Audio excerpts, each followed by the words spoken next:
Welcome, welcome everyone. I am thrilled to be speaking to my next guest. I'd like to introduce to you Deb Johnstone. Deb is a professional speaker, writer, transformational coach, stylist, midlife transition mentor, and yoga teacher. She is the founder of Women Reinventing Midlife and Transformational Pathways Australia. Deb is the creator of her signature Her Rediscovery and the Women Reinventing Midlife Club. She's also host of the YouTube channel Women Reinventing Midlife TV, and she supports women in the middle phase and beyond to rediscover themselves, build confidence, and find new, exciting directions. Deb, welcome.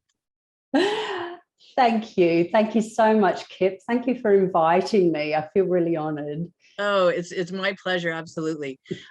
Deb, I have been talking to a number of women and women coaches through this process of creating the masterclass, and I've noticed that a lot of them have talked about something in their own experiences, something that they've lived through themselves has been a catalyst either for a change in career completely or a shift, a kind of pivot in the work they're doing with clients. So could you talk a little bit about your own midlife experience and how that's informed or changed your own practice? Yeah, sure. I had a complete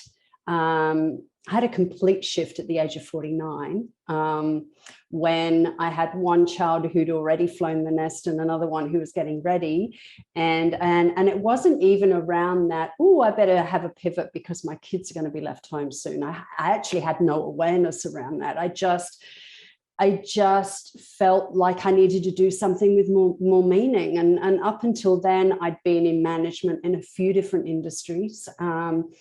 And I found myself as a practice manager in a medical cosmetic clinic. And it was in that space that I started to get the calling to do something more meaningful. And it was a big risk that I took. I put a lot of my lifetime savings into getting started. So it was a big risk that I took. I was actually amazed myself at the risk that I took because I wasn't a risk taker, right? But something has kept me going. And even in the times where I've thought, this is really hard, even in those times, there's been this, I cannot stop doing this. So I know that I have to do this. I can't stop it. My life wouldn't have the same meaning anymore. And, I'm 59 now. So about 3 years ago, I had another shift. So I had another transition. I thought it was all over and done with then, 49. I thought, yeah, I've made the shift into a new career. I became a coach. And then at the age of 56, my dad passed away. And to say that was one of the hardest times of my life is an understatement.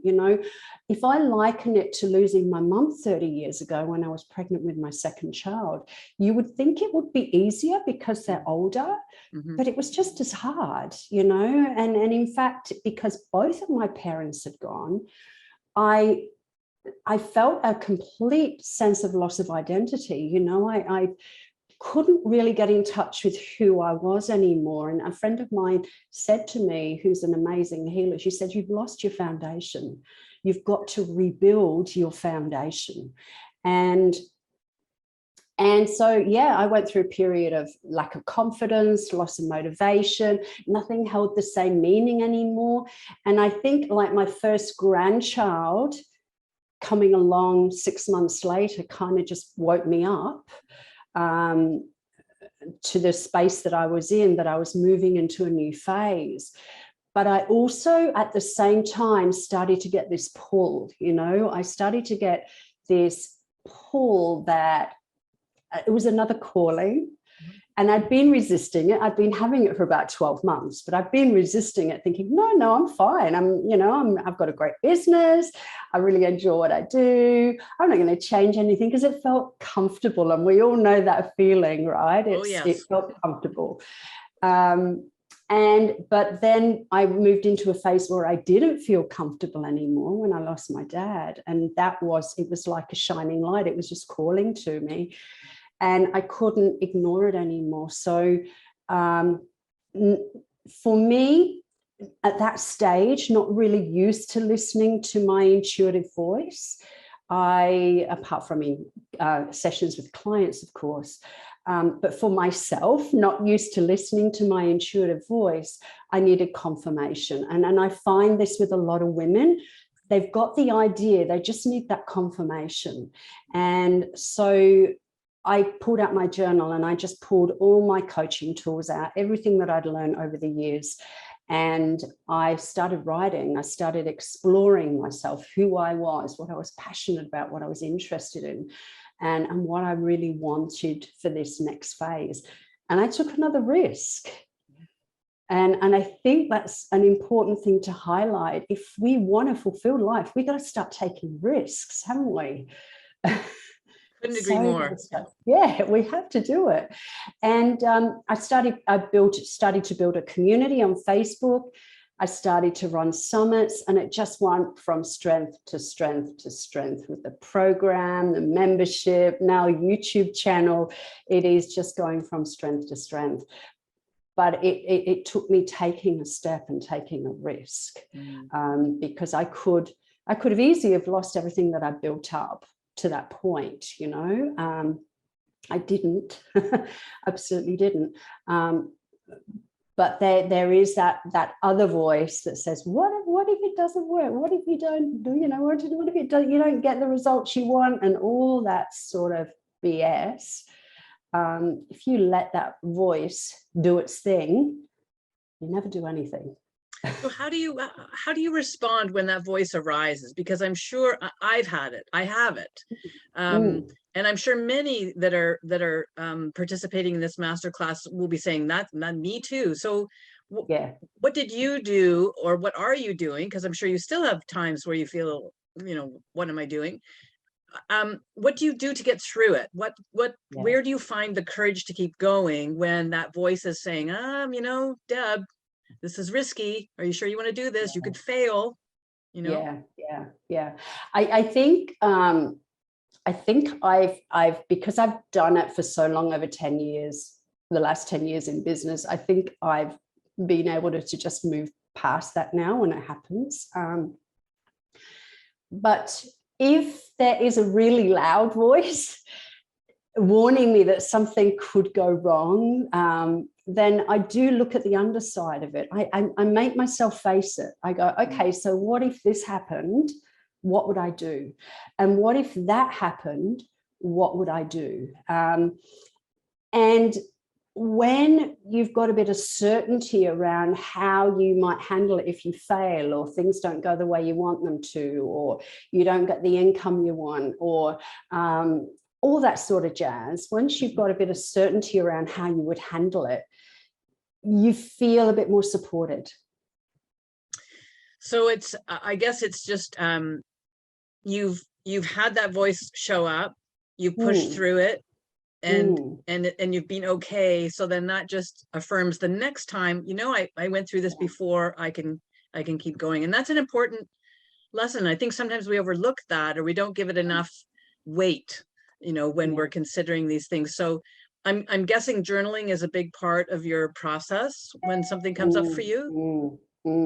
Yeah, it is. That's my emails. Oh. It's okay. Technology is always pinging and buzzing. That's right.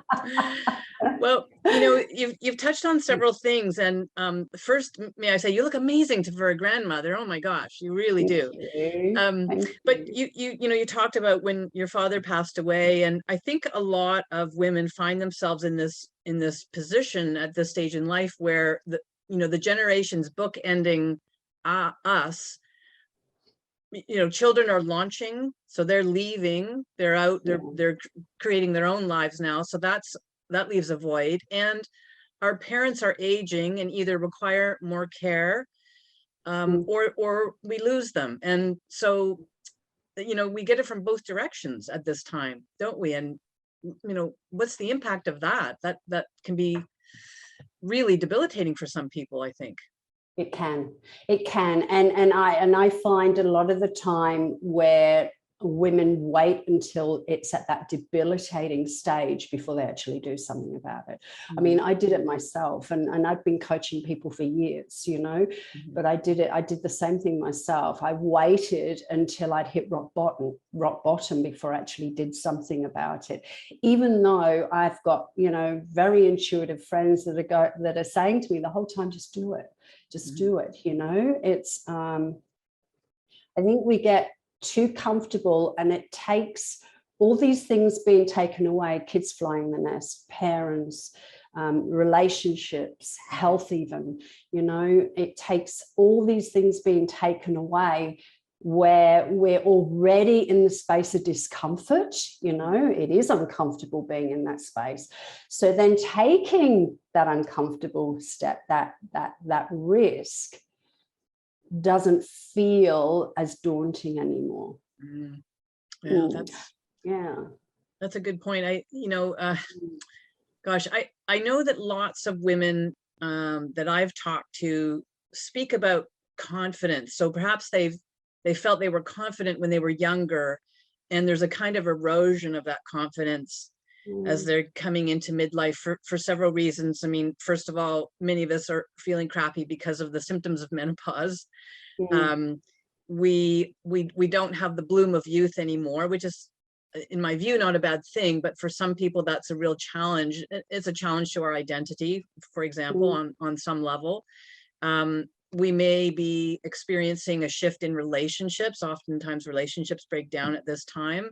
So, you know, and other items as well. So can you talk a little bit about, you know, if you have clients who are expressing this feeling of loss of confidence and not knowing how to get it back, even where to start, how would you work with someone like that? What kinds of things would you do to help them regain that?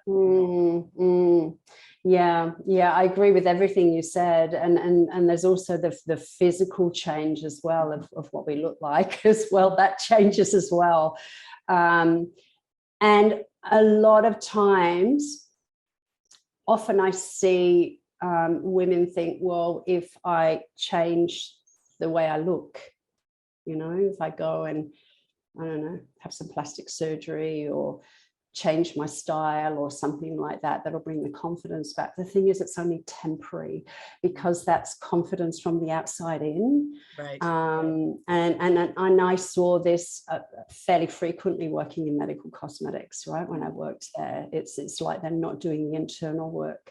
Right.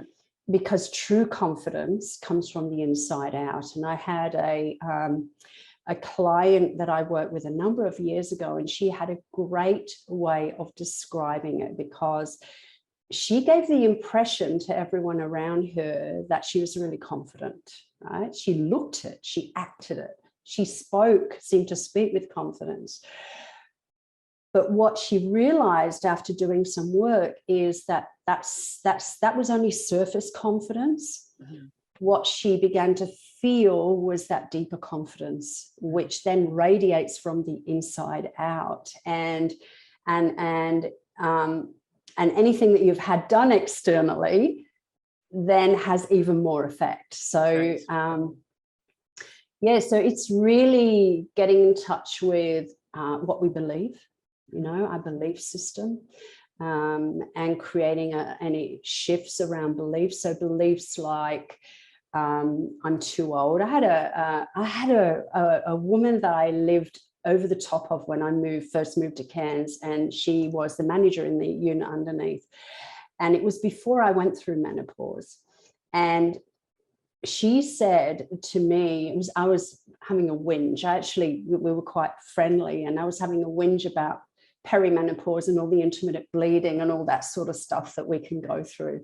And I'd had like an intermittent period for like 12 months, and I'd had enough of it. And I said to her, I just cannot wait until my periods stop. She said to me, well, don't wish for that, because that's when you start to look old.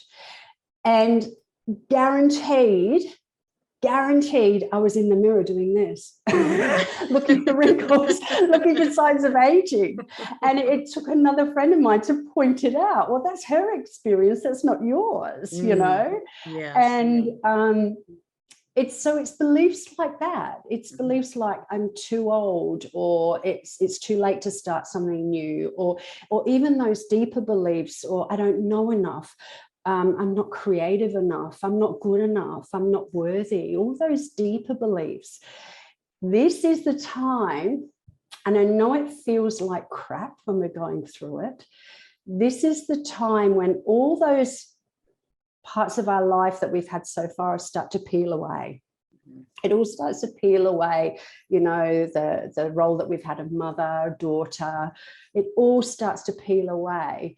And as we enter that, you know, it feels kind of vulnerable because it's all peeling away, and it can be quite painful. But at that time, all those beliefs that we haven't dealt with go, hi, let's deal with this now, right? Yes. Let's deal with it. Well, I guess one thing I would like to say to everyone here on this masterclass is that this conversation, what we hear Deb talking about, is you're normalizing this. What you're saying is this is normal, what we're going through. There's nothing wrong with you. You're not broken. You're not diminished. It's a normal part of the process. And so resisting it really just exacerbates it. And instead, if we can let go of that resistance and just be a little bit more accepting, and it's not easy, I know. I said to a friend of mine, I was doing an interview the other day, and I'd probably say, I wonder if anyone will notice as the hot flash, you know, flushes up in my face. It's just where we are at this stage in life, and it can be a beautiful new opening. I love your metaphor of this idea of shedding outer layers, almost like an onion peels, like sort of pulling away to reveal that, you know, that kind of fresher, newer core there, which then is a foundation for a beautiful new kind of phase that we can build. I know too that a lot of women talk about burnout and stress and so on. I think a lot of us have experienced a kind of relentlessness in striving and caring for children and supporting spouses and maintaining a career and managing domestic duties, and often within the framework of perfectionism. And just like me, you know, I've experienced a lot of that myself. So how do you work with women to let go of some of that? I mean, is this where the neurolinguistic programming comes in? Is that a tool that you use for this, and how do you use that? Yeah, so neurolinguistic programming is a system of communication. That's all it is. And I mean, there's a few different techniques that we use in neurolinguistic programming to help change beliefs, to help change behavior patterns, which a lot of what you've just described around burnout is behavior patterns and belief systems. To change the way we think and feel about ourselves. You know, there's a lot of techniques that we use around that. But essentially, it's a way of communicating ourselves, the way we communicate with ourselves, and looking at how we're communicating affects how we feel.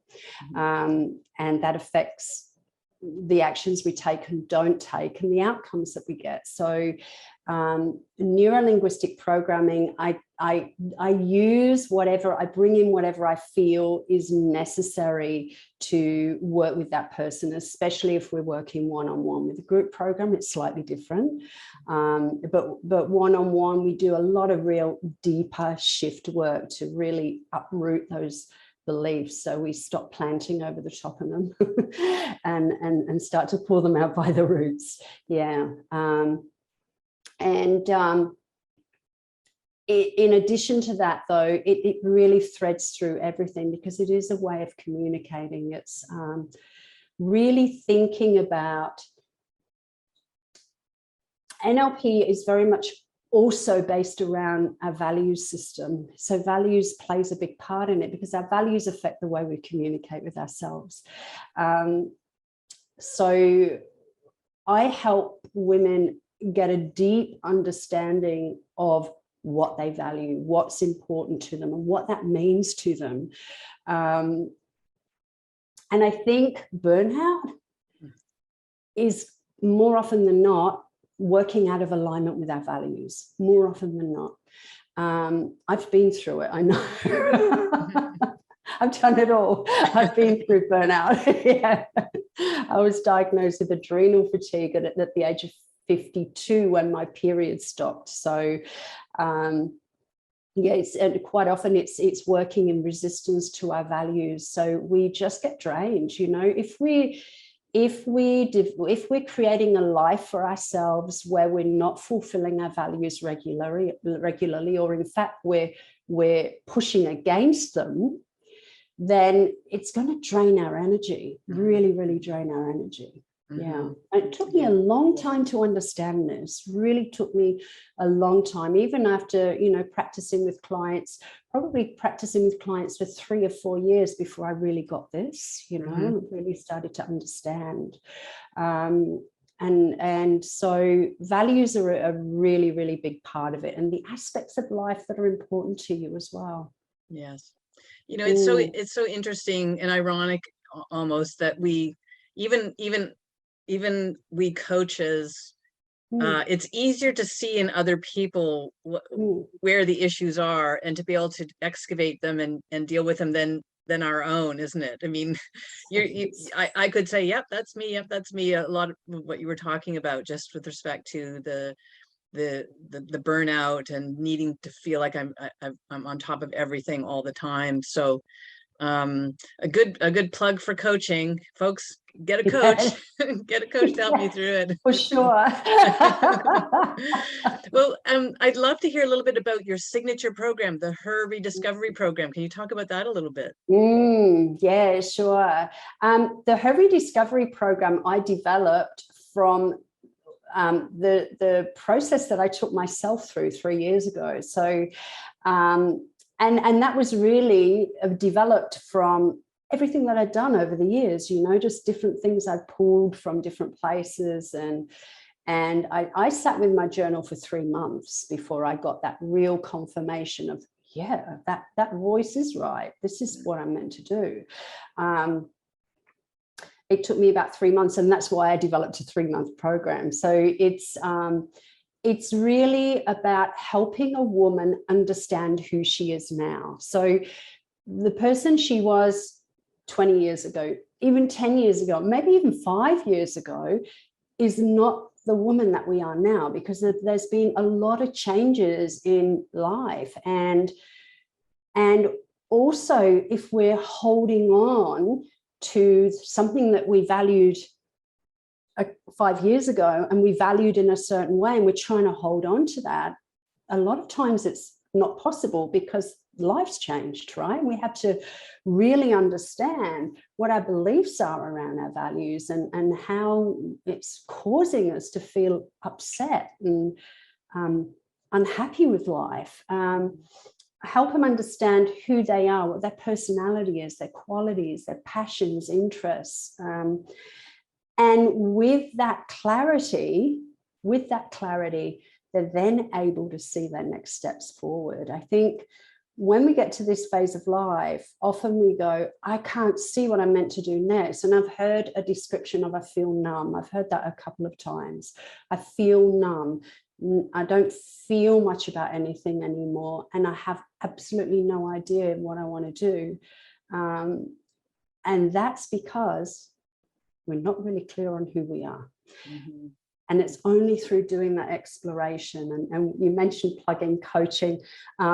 That's one of the things that I think is important with coaching, because I will run a webinar and I will go through the whole process on a webinar. You can guarantee there's probably only 2% of the women that show up that take themselves through the process on their own, that they need someone to guide them. They need someone to help them stay accountable to themselves.